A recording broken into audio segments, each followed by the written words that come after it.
Hi, this is Steffy and welcome to the FinancialFox M&A series. Today is a 10 question to Mark Bystriansky, CEO of Emeldi Group and EMG SuperApp. Before we get into the M&A, remember that if you have any question or anything you would like us to ask Mark, you can get in touch with me at steffy@financialfox.news, or you can always comment with question on our social media. We always promote the M&A on Twitter, Instagram, LinkedIn, and also on Reddit. So anything you would like us to ask Mark, please get in touch with us. Soon we are going to be doing also live M&A, and you will have the opportunity to connect with us live.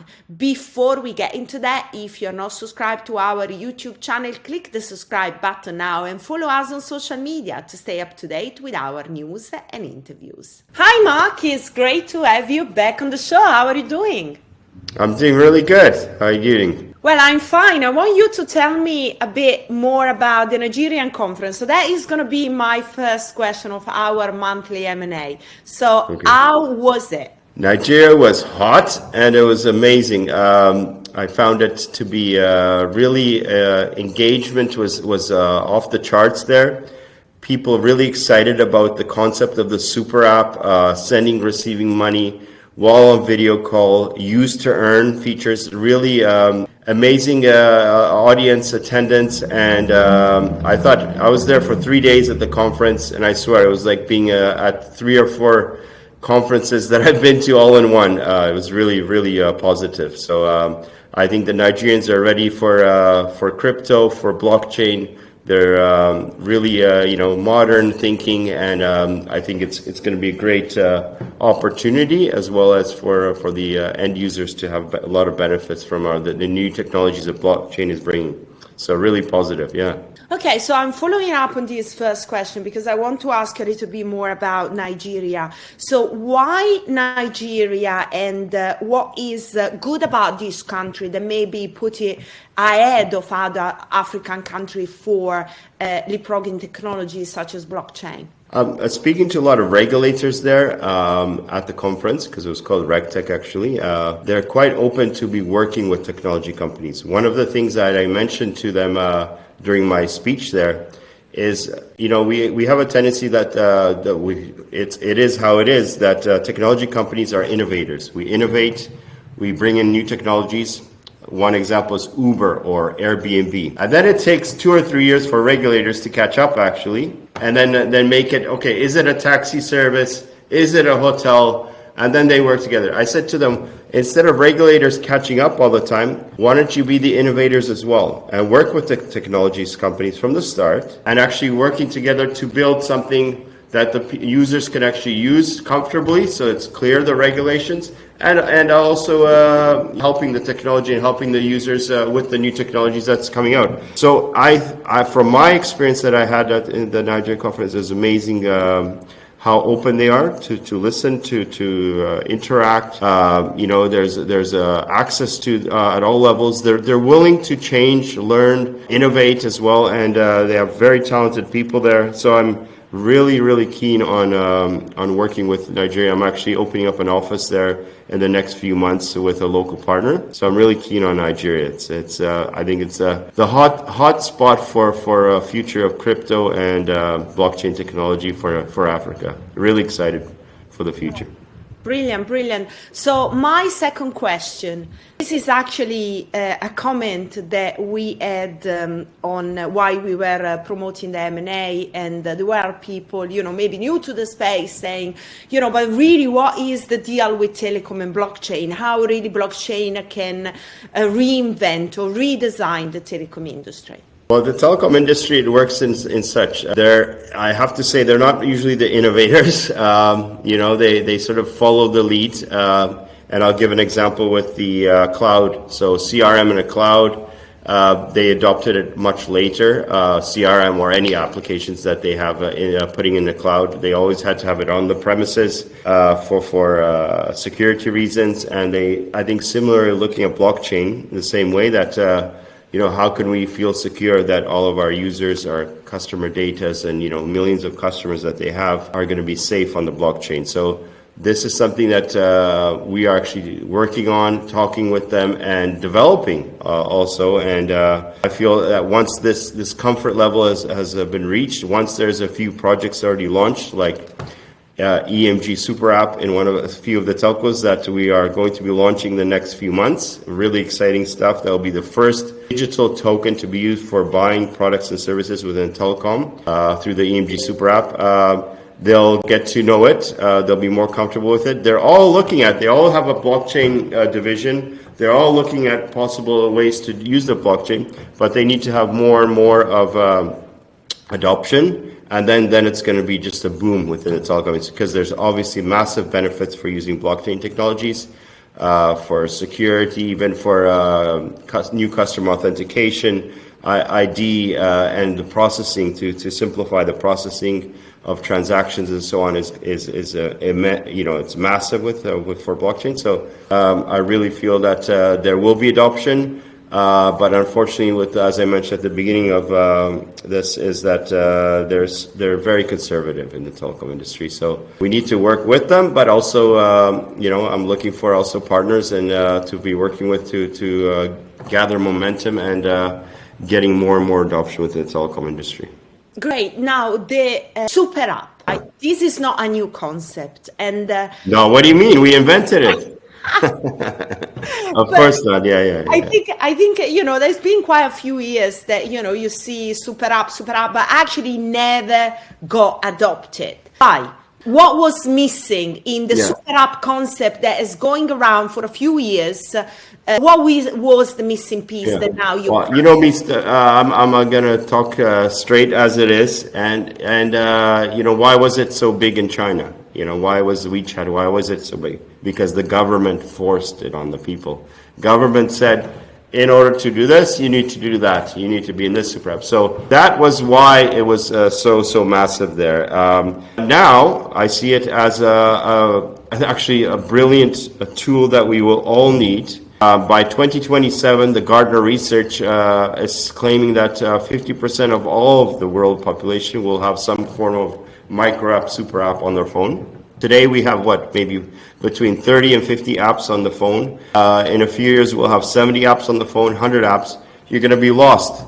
But with the super app, it's one login, one you feel you have your own basically dashboard there, or you have your own user experience there specifically for yourself. So you're not in lost between 50 or 70 apps. You actually have one app that covers an umbrella of all the other apps. It's going to be very, very necessary for us to actually go forward. And I believe the telecoms, everywhere I'm talking at the conference and launching, promoting the super app, it's been greatly. The technology is needed, and the whole super app concept is not just for the Asia or other markets. It's going to be worldwide. That's what I'm going to say. Yeah, that's a very important point, because the WeChat with China has got a use case, but in other countries you still think there is a big value for a super app, 100%. Even if there are different kind of technology providers. 100%. And within the telecoms, it's specific. It's more like you go on online to buy your products and services, right? On their e-shop, or you have your e-care. So you want to go to Vodafone, or you want to go to T-Mobile, and then that's it. So you go there once or twice a week, maybe even once every 2 weeks. Check your bill, change some tariffs, buy something. What if you were actually be able to use other aspects of applications, like calling each other, video chatting, sending and receiving money, having third-party applications integrated there and connected as an ecosystem, right? As one ecosystem, using digital tokens that give you rewards and the use term. This is what we're coming up with, the super app, and I think there'll be different industry concepts, specifically like I just mentioned, using super app concept. Okay. Next question. Tell me more about the mobile money transfer. How can you actually send money while you are having a video call, for instance? Well, by downloading the super app, you'll be able to actually a non-custodial wallet installed automatically without any 12 phrases and a very easy, seamless setup, self-custodial, and you basically will be able to video call just like we are now. We can do a group call. You can have your own community as well. You can set up your own rooms. You can have meetings and so on. And you just press one little button at the bottom of the screen and you said, Steffy, please send me 100 USDT or EMG tokens. Instantaneously, blockchain permitted, of course, the process, you will get the tokens confirmation and it'll even pop up and you'll see it that it's in your wallet, in your EMG Pay wallet, without leaving the call. So this is something I'm quite amazed. We were talking earlier about it. Like you have WhatsApp and you have, I think Signal is now doing some testing of some token. It's called mobile something. And but till now, there was no communication chat app that you can actually send and receive money without leaving the app. We are the first. EMG SuperApp is the first to do this, and it's really easy. And you can imagine the use cases. You know, I said at the conference where I had a speech at the RegTech, what if you're, example, one of our ambassadors is the Commissioner DJ YC. So you're a kid and you're at the concert and you see a T-shirt there that you want to buy. So you call your mom and you say, or dad, and you say, Dad, I really want to buy this T-shirt, but I don't have the cash. How do you send the money? So first thing dad or mom is going to ask, okay, prove that you're actually at the concert and not somewhere where you shouldn't be. So you do a video chat, you turn on the SuperApp. Hey dad, I'm really here. You can see me, right? Yes, son. So here you go. Here's 10 USDT or EMG token. Go and buy the T-shirt. Boom, boom, boom, like that. And there's tons of use cases for this, and that's what we're setting up, making life easy and simple for people. Okay, so basically, people now have to use a EMG wallet, right? Are in the future, are you considering to integrate other wallet or to allow this money transfer? Absolutely. You have the feature there. You can. It's not just the EMG wallet. You have one EMG wallet for earning basically tokens, money, while you're using the SuperApp. So every transaction you do in the SuperApp, you get 5% from every transaction. It goes right into your EMG wallet. But the wallet is multi-channel, so basically you can import your MetaMask, you can import your Trust wallet, you can all of those can be imported in the account, and you can use the other ones there as well. So it's for multi wallets. Brilliant. Now, what is the use of EMG coin then? The EMG coin is the engine that makes the SuperApp tick. It basically is used for all transactions. Benefits are, as I mentioned, 5% of every transaction you get using the EMG token for going to train, buying a train ticket, going to send something to your peer or what have you. Any transaction, you get 5% automatically of EMG token back to your wallet.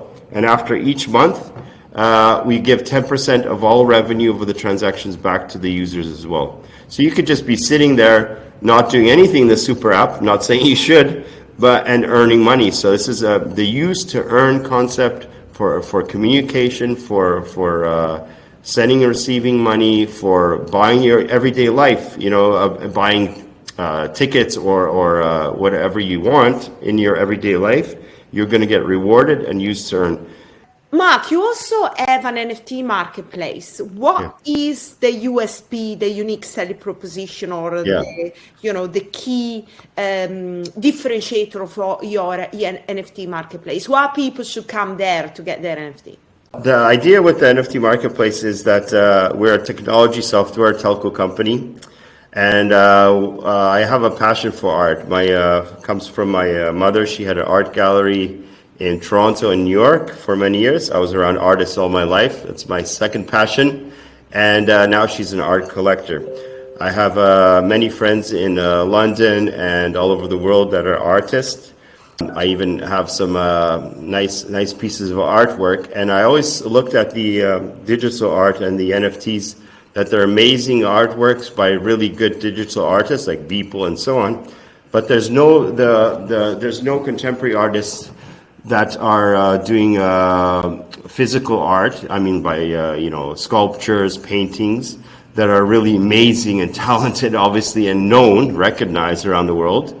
Gavin Turk, Tracy Emin, Damien Hirst, and these kind of artists. I think Damien is now getting into NFTs, but none of these are actually into NFTs. And I thought to bring the physical artists into the digital and have a combination so you actually could buy the NFT and also get a piece of the physical artwork. So it's connected to that. So that's a unique selling point, I would say, that bringing the physical contemporary art world into the digital art world and having one mass adoption of it, which is all beneficial for all of us. That was my idea behind it. So really excited about that. I will be focusing on that a bit more since we've now been able to launch the SuperApp, which was taking a lot of my time.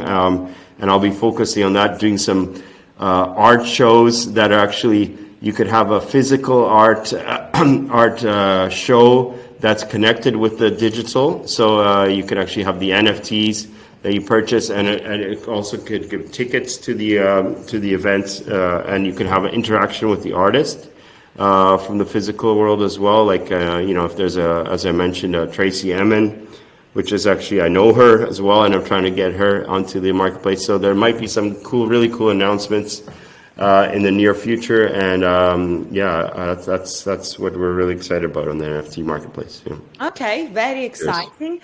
Now, next question, security. Obviously, everybody is concerned about security. So what are you doing to bring security to EMG, to the SuperApp? Yeah, so that's a really good question, Steffy, because we focus on security for over 15 years on a lot of our products and services that we develop for banks and for the telecom sectors. We have engineers, we have testing, and we have a certain set of practice that we adhere to for many years of experience to do. You can imagine if you're doing a mission critical application for T-Mobile in, let's say, Czech Republic, and they have 10 million customers or whatever, and then you launching this application for the customers to use, the security around it, the testing and all that has to be adhered to. And it's even more important in Web3 because of obviously we know there's a lot of security breaches, there's a lot of fraud, and we take that very seriously. So everything that's on the SuperApp is being tested by our professional engineers with our knowledge and experience. We're even going double the amount that we're used to doing in order to do the testing of the security. The wallet, for example, in EMGP, it's non-custodial. So we don't have, that's basically you have control, and everything else is, as I mentioned, really being tested with the team, thoroughly. Brilliant. Last question. Give me 3 reasons why investors should invest in your project. Okay, I'll try to give 3 reasons. So being in the Web3 space now for some time, I've noticed that there's amazing ideas, there's great projects, but however, they don't have the experience in developing any software. They don't have experience of doing projects, which is fine. You don't need to have that, but I think having a foundation that Emeldi Group brings into this over 15 years of delivering end-to-end mission-critical solutions and products for the telecom industry and even banking. It's not easy. We're competing against Oracle, we're competing against SAP, and we're being able to beat them and have a successful company. We have offices in 4 countries, a team of 150 IT resources, and massive contracts with T-Mobile, O2, Telefonica, Deutsche Telekom, and others, because of our ability to deliver for these companies. And basically we bring that to the Web3 space. That's what I want to say. And by investing in us, believing in our project, I think this is going to be rewarded massively. A couple of other things is that we have a passion for innovation and for new technologies. And the blockchain is still at its infancy, I believe, and there'll be more and more innovation coming. And this is what we thrive on at Emeldi Group. So we're really been at the forefront of innovation, microservice architecture, all our products, latest technologies that is in the market available. We adopt, and we have always policy to be innovating within the company for many years. And I think I've mentioned probably more than like 5, but anyway, I can go on. But yeah, having that foundation, having the experience, and having revenue outside of Web3 as well is really important, which we do. So we have that stability, and we have customers that are going to enable us to bring the technology to the blockchain technology to the telecom industry. So we have basically, a foot in the door already of all the telcos, because they're our customers for many years, and to bring them some innovative blockchain technology is not easy, as they are very conservative, and for them to trust a company, they need to be working with them for many years, which Emeldi Group has been. So I think it's a very bright future, and investing in EMG is the way forward. Mark, thank you so much for coming on the show. Just before we wrap it up, anybody that would like to get in touch with you, how can they do it? Where should they go? Yeah, so anybody can get in touch with us through info@emggroups.io or our website, which is emggroups.io. And we'd be happy to get back to you and get in touch with us. Thank you. Yeah. Thank you, Mark. Thank you for coming on the show.